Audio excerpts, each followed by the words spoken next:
Hey everybody, I'm Jason, and welcome back to From Tree to Lumber. I've had a pretty crappy week of weather, so I haven't been able to get very much done on the sawmill shed, but today looks a little bit better, so hopefully I can get a couple of things done so I can just keep the project moving forward.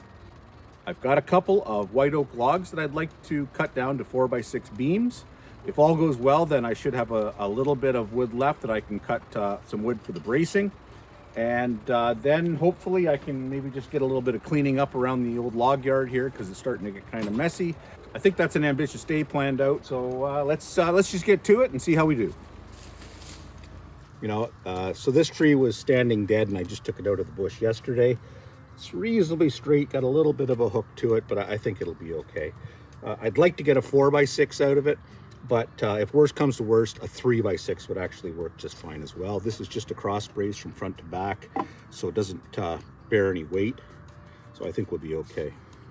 And let's just take a look. I had to prop it up with this 2x4. It's got a bit of a flare. So if I took it off, say at 1.5 inches and then 7.5, yeah, it's gonna be pretty close. Gonna be pretty close. Okay, that would be the 6 dimension. Yeah, maybe I could get 4 out of it.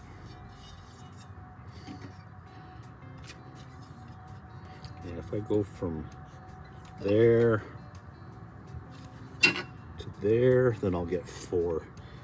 Might have a little bit of wane in the corners, but you know what? That's okay for this. I think we'll be all right. And of course, this is the small side, so it's not going to be a problem that way. All right, let's line it all up and see how it cuts.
So years and years ago, I met Norm Abrams at a trade show, and I actually bought his book.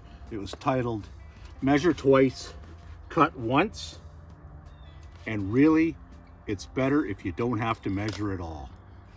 And the thinking behind that second part, which is the rest of that saying that nobody ever seems to remember, is that if you can do like this, set the saw to the spot where you want, rather than measure it, go to the other end and measure it up again, you're better off. And I have to say that he's proven himself right on that one. And it's a great book.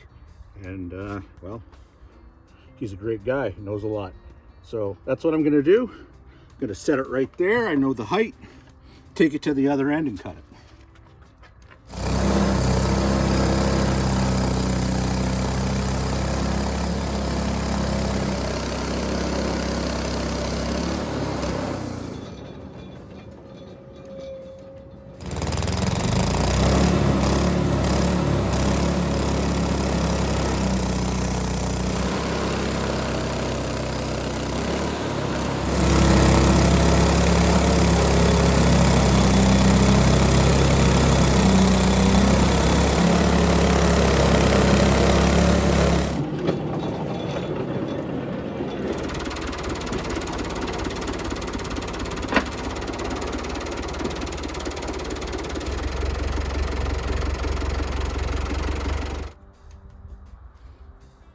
Okay, here's the next log. It's another white oak, nice and straight, except for right here at the end. Things get a little funky right there. So I've measured it up, and if I cut it off right at this knot where things start to get a little crooked, then I've still got lots of length there for the beam I need. So that's what I'm gonna do right now. I'll just cut that off with a chainsaw. It'll just make it easier to figure out where the cuts have to be rather than have to kind of guess because of that great big hook. Okay, let's see what I can get out of this one. It's a smaller log, but it's got the length.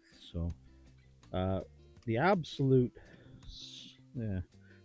smallest piece that would be of any use to me would be a 2x6, and I can easily get a 2x6 out of this. In fact, I should be able to get a 3x6 out, which I think would be my preference.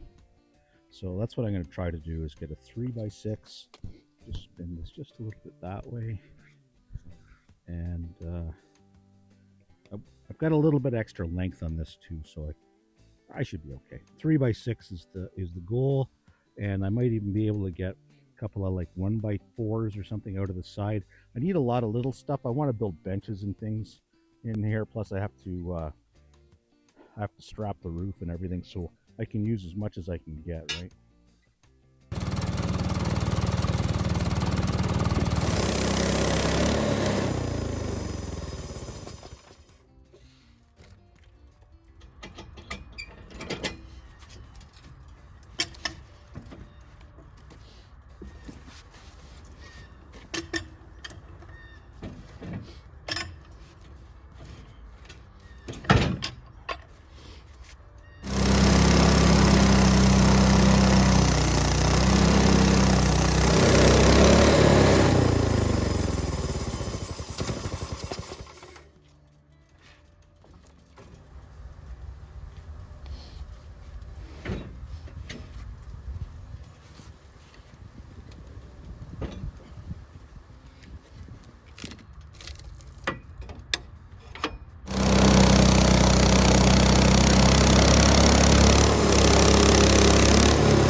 So now that I've got my two 4x6s, 6x4 beams, I can use some of these smaller logs that aren't big enough to get a 6-inch piece out of to cut down my brace material, which is 4x4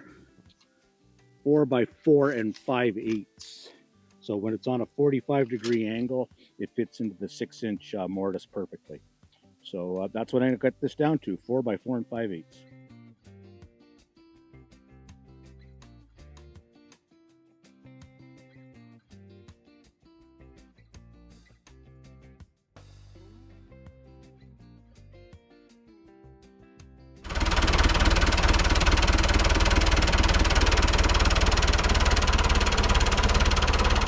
You've probably noticed that I take a lot of thin cuts as I close in on the final timber. I do that because I found that it's really handy to have those on hand, and I use them for all kinds of stuff. You know, they can be used as thin stickers for already dried lumber. They make great shims, and if I'm really lucky and they don't warp too much, I can actually use them in small projects. I try to choose nice clear pieces with straight grain and cut them down to 4-foot lengths. I have a really nice growing collection of them in my basement, all kinds of different woods, and some of them are really nice pieces of wood. Early in the week, I was picking through some of the cutoffs from my beams and posts, and I found that there was still a lot of usable lumber in there, so I've got some of those set aside as well. At the end of most projects, I'd like to just take a few minutes and edge them down, but not always. It's a bit more efficient to gang them up and do a bunch at once, but it really depends how much time I have. Alright, let's get back to the sawmill shed. I also just uncovered these 2 by I don't know, 10, 12 white oak from cutting off the main beam up there. So I'm going to put that up and see if I can get a couple of 2x6s, because I have need for 2x6s, and hopefully I can. So that's actually almost 3 inches thick, but there's a lot of garbage on here, so I'll cut it down. Yeah, I'll cut it down to 6 inches, and then I'll flip it over and I'll cut it to 2, and that'll hopefully be good enough.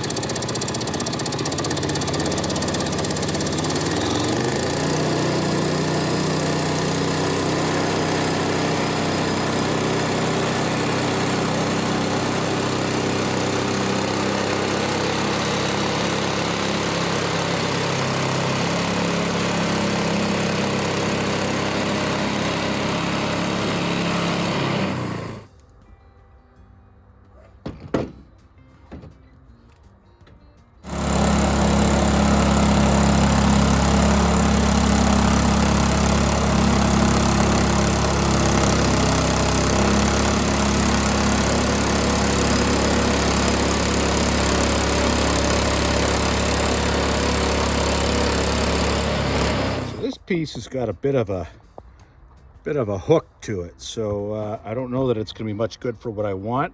It's also about 2 3/4 inches thick, so I think I'm just going to leave it like that, and I can use it for God knows what, something.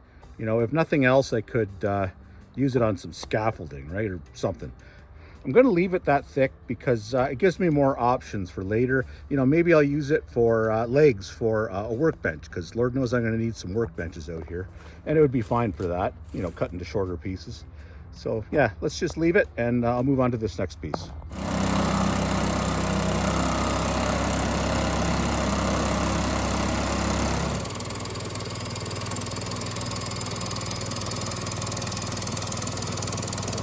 So I just cut off that top edge, you know, with the wane on it, and I never really thought about it, but this edge is actually really nice quarter sawn white oak. So what I'm going to do is I'm going to cut a 1-inch piece off of it, just for the quarter sawn, you know, chunk, and flip it over, and then I'll get my 6 inches out of it. I've got lots there.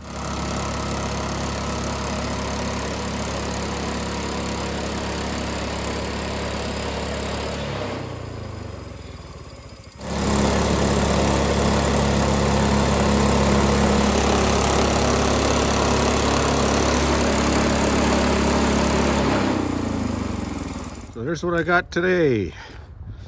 The 2 4-inch by 6-inch pieces.